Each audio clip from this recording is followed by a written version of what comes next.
Friends, once again welcome to my channel the study target. आज की इस video में हम लोग बात करेंगे कोऑर्डिनेट ज्योमेट्री के पार्ट नंबर 3 की। पार्ट 1 में मैंने आपको डिस्टेंस फार्मूला और application of distance formula cover कराया है। पार्ट 2 में मैंने आपको सेक्शन फार्मूला, मिड पॉइंट वगैरह उससे जो भी एप्लीकेशन से जो भी चीजें थी मैंने आपको बताई हुई हैं। इस पार्ट में मैं आपसे के साथ डिस्कस करने वाला हूँ centroid of triangle, area of triangle, area of quadrilateral और कंडीशन ऑफ कोलिनियरिटी। ठीक है, ये सारी चीजें मैं आपके साथ शेयर करने वाला हूँ, तो आप मेरे साथ बने रहिए और चैनल को सब्सक्राइब कर लीजिए। और जो लोग कमेंट नहीं करते वीडियो देखने के बाद, अगर वीडियो अच्छा लगे तो जरूर कमेंट करिए। कुछ नहीं तो एक थैंक्स क्या होता है कि एक ट्रायंगल दे देता है आपको। ठीक है, एक ट्रायंगल दे देगा और बोलेगा कि इसका सेंट्रोइड आप बताइए। तो ट्रायंगल्स के कोऑर्डिनेट दिए रहेंगे x1 y1। ठीक है, जैसे मान लीजिए x2 y2, इस तरह से आपको कोऑर्डिनेट दिए रहेंगे x1 y1, x2 y2, x3 y3, ये सारी चीजें आपको गिवन रहेंगी। अब आपसे पूछा जाएगा कि इसका सेंट्रोइड बताइए। ठीक है, तो सेंट्रोइड के लिए कोऑर्डिनेट ऑफ सेंट्रोइड, तो सेंट्रोइड देखिए होता क्या है कि आप क्या करते हैं कि सामने जो वर्टेक्स होता है, जैसे वर्टेक्स ये है तो वर्टेक्स के सामने वाली साइड पे मीडियन ड्रॉ करते हैं। मीडियन ड्रॉ का मतलब जो सामने वाली साइड है उसके मिड पॉइंट पे इसको हम लोग मिलाते हैं। ठीक है, जैसे यहाँ पे बी वर्टेक्स है, सामने वाली साइड एसी है, तो एसी का ही मिड पॉइंट होगा, यहाँ पे इसको मिलाया जाएगा। तो इसको डी ई मान लेते हैं और सी से मान लीजिए सामने वाली साइड पे मिलाया तो एक नया पॉइंट मिल गया एफ। और एक जो तीनों मीडियंस हैं, जो तीनों के तीनों मीडियन हैं, मीडियन कौन कौन से हैं, ए डी, बी ई और सी एफ, ये तीनों मीडियन कहीं ना कहीं एक पॉइंट पे मिलते हैं और उसी पॉइंट्स को बोलते हैं सेंट्रोइड। ठीक है, तो इसको आप लिख लीजिएगा। तो सेंट्रोइड क्या होता है, intersecting point of medians of a triangle is known as centroid. ठीक है, तो इसको आप लोग नोट कर लीजिएगा। चलिए ठीक है, अब इस सेंट्रोइड का कोऑर्डिनेट क्या होगा, तो यहाँ पे देखिए दो वैल्यू होंगी। सपोज करिए इसका कोऑर्डिनेट h और k है, तो जो h की वैल्यू होगी वो क्या होगी, x1 plus x2 plus x3 upon में 3। ठीक है, और जो k की वैल्यू होगी क्या होगी, y1 plus y2 plus y3 upon में 3। तो बस इस चीज को आपको ध्यान में रखना है। एग्जाम में हो सकता है आपके सामने क्वेश्चन देखने को मिल जाए कि कोई भी ट्रायंगल दिया रहेगा, उसके कोऑर्डिनेट दिए रहेंगे, तो आपसे पूछेगा सेंट्रोइड बताइए। तो सेंट्रोइड में जो x की वैल्यू होती है एब्सिसा, उसको निकालने के लिए आप क्या करेंगे, x के जितने भी एलिमेंट रहेंगे उन सबको ऐड करके 3 से डिवाइड कर देंगे। ठीक है, और k की वैल्यू निकालनी होगी तो y वाले जितने भी एलिमेंट होंगे, जितने भी पॉइंट्स होंगे, उनको ऐड करके 3 से डिवाइड कर देंगे, आपका आंसर आ जाएगा। Area of triangle. ठीक है, तो एरिया ऑफ ट्रायंगल आप कैसे निकालेंगे, तो देखिए क्या करते हैं, सबसे पहले एक्स एक्सिस वाई एक्सिस आपको लेना पड़ेगा। ठीक है, अब यहाँ पे 3 पॉइंट्स को मैं लेता हूँ कुछ इस तरह से। ठीक है, और ए वैल्यू हो गई x1 y1, तो यहाँ से यहाँ तक x1 होगा और ये कितना होगा, y1 होगा। ये y1 है तो ये y1 होगा, इसको बोल देते हैं a। ठीक है, इस वाले को मान लेते हैं कि x2 y2 है, तो कुछ आप ऐसे खींचेंगे अभी बाद में, तो मैं पहले ही यहाँ पे ड्रॉ कर देता हूँ कि ये क्या है, x2 है, और यहाँ से यहाँ तक क्या है, y2 है, और ये आपका y1 था ना। तो इन तीनों पॉइंट से पहले ट्रायंगल बना लेते हैं। चलिए ये बन गया। ठीक है, अब ये तीसरा पॉइंट है सी, इसको मैंने बोल दिया x2 y2। ये तीसरा पॉइंट है सी, x3 y3। तो जब यहाँ पे आप ड्रॉ करेंगे तो कुछ इस तरह से बनेगा। ठीक है, तो ये बन गया, यहाँ से यहाँ तक x3 हो गया और यहाँ से यहाँ तक y3 हो गया। इतनी चीज एकदम क्लियर हो गई होगी। ठीक है, अब उसके बाद इस ट्रायंगल का एरिया निकालना है, तो देखिए आप कैसे निकालेंगे। तो इस ट्रायंगल को का एरिया निकालने के लिए आपको एक चीज ध्यान देना पड़ेगा कि इस ट्रायंगल से दो ए बी सी, इसको बोल देते हैं डी ई एफ। तो यहाँ पे देखें एक आपका जो बन रहा है ए वाला हिस्सा क्या बन रहा है, ये पैरेललोग्राम है। ठीक है, तो इस पूरे का एरिया यानी ट्रेपेजियम बन रहा है ना, तो area of A D E C, इसका एरिया प्लस उसके बाद देखिए दूसरा वाला एरिया ए रहा, यहाँ से लेकर के पूरा ए वाला एरिया, इसका नाम लिखिए। तो इसका नाम हो जाएगा area of trapezium C E F B. ठीक है, अब ये पूरा एरिया अगर आप निकाल लेंगे तो आप उसमें से क्या करेंगे, इस वाले हिस्से को आप माइनस कर दीजिए। ठीक है, तो जब इसको आप माइनस कर देंगे तो यही बीच वाला ही तो एरिया बचेगा। ठीक है, चलिए इसको माइनस कर देते हैं। एरिया ऑफ, नाम है इसका ए बी एफ डी। ठीक है, तो ये सारे ट्रेपेजियम है। तो ट्रेपेजियम का जो एरिया होता है क्या होता है, एरिया ऑफ ट्रेपेजियम। ठीक है, एरिया ऑफ ट्रेपेजियम क्या होता है, half into sum of parallel sides, इसको लिख लीजिएगा आप अच्छे से, into distance between them, into distance between them, इसको आप नोट कर लीजिएगा, ठीक है। Half into sum of parallel sides into distance between them, बस उसी को यूज करने वाले यहाँ पे। तो हाफ, यहाँ पे देखें सम ऑफ पैरेलल साइड्स, तो इस वाले ट्रायंगल में अगर आप देखेंगे तो AD प्लस CE आपको मिलेगा, ठीक है। तो AD की वैल्यू अगर आप ध्यान से देखें तो कितना है, y1 है, ठीक है। और CE की वैल्यू को अगर आप देखें तो ये क्या है, y3 है। तो y1 प्लस y3 प्लस यहाँ पे देखें इंटू डिस्टेंस बिटवीन देम ना, तो दोनों के बीच का जो डिस्टेंस है वो क्या है, यहाँ से लेकर के यहाँ तक है।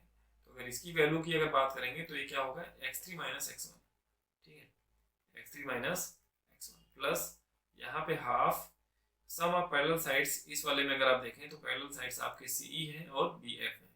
तो CE की वैल्यू हो गई y3, BF की वैल्यू कितनी हो गई, y2, ठीक है।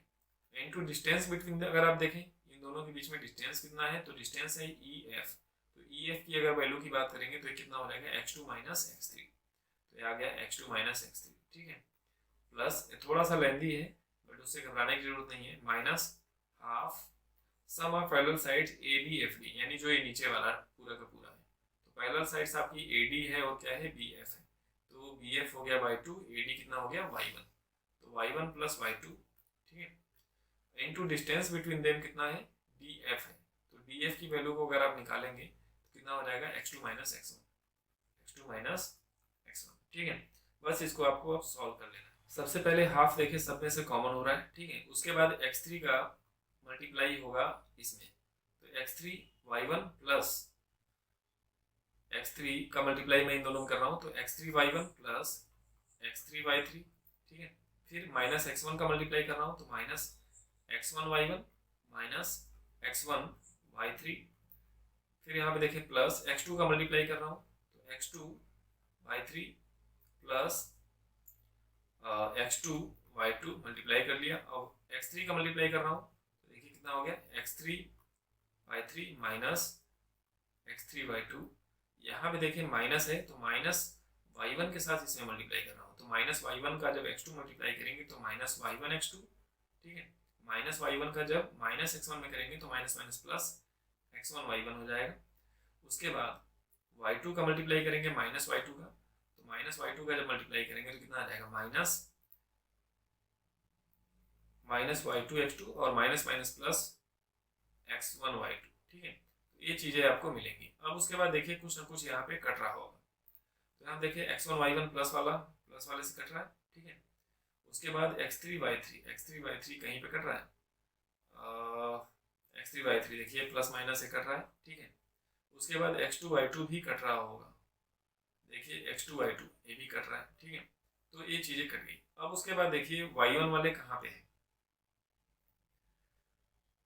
अब उसके बाद देखिए x1 वाले कहाँ पे हैं। सबसे पहले तो x1 रहा a और x1 रहा a, तो इन दोनों में से x1 देखिए कॉमन हो जाएगा, ठीक है। तो x1 कॉमन हो गया, तो यहाँ पे कितना मिल गया, y2 माइनस y3। अब उसके बाद देखिए x2 वाला आपका कहाँ पे है, x2 रहा a वाला हिस्सा है और x2 आपके पास a वाला है, तो दोनों में से x2 कॉमन हो गया, ठीक है।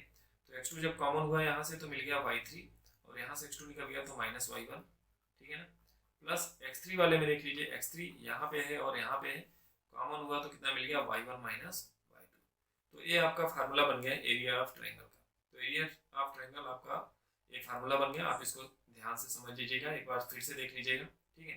अब आपको देखिए अब याद कैसे करना है, 3 पॉइंट्स दिए गए हैं x1 y1, ठीक है, और x2 y2 कुछ इस तरह से पॉइंट्स हैं, और एक हो गया x3 y3। अब इस ट्रायंगल का एरिया अगर आपको निकालना है, ठीक है, तो आप क्या करेंगे, एरिया ऑफ ट्रायंगल का फार्मूला लगाएंगे, हाफ पहले लिखेंगे x1 तो y2 माइनस y3 यहाँ पे लिखेंगे, देखिए 1 2 3 हो गया ना, 1 2 3, फिर प्लस x2 लिखेंगे तो 2 के बाद क्या आएगा, 3 आएगा, फिर 3 के बाद 1 आ जाएगा, ठीक है।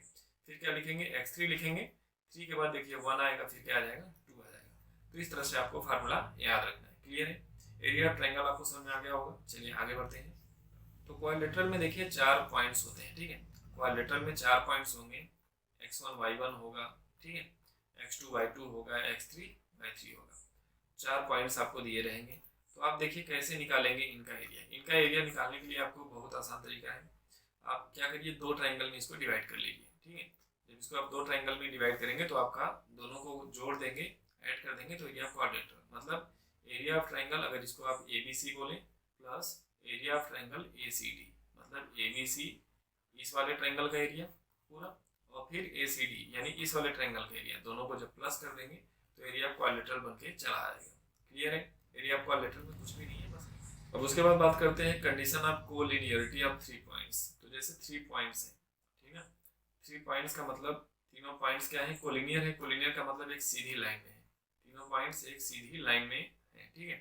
तो एक पॉइंट्स A हो गया, B हो गया, C हो गया, तो ये तीनों कोलिनियर कब है? मैंने कंडीशन बताया था पहली वीडियो में कि जब किसी भी दो को ऐड करें वो तीसरे के इक्वल आ जाए तो डिस्टेंस फार्मूले से आप कोलिनियर प्रूव कर सकते हैं, ठीक है।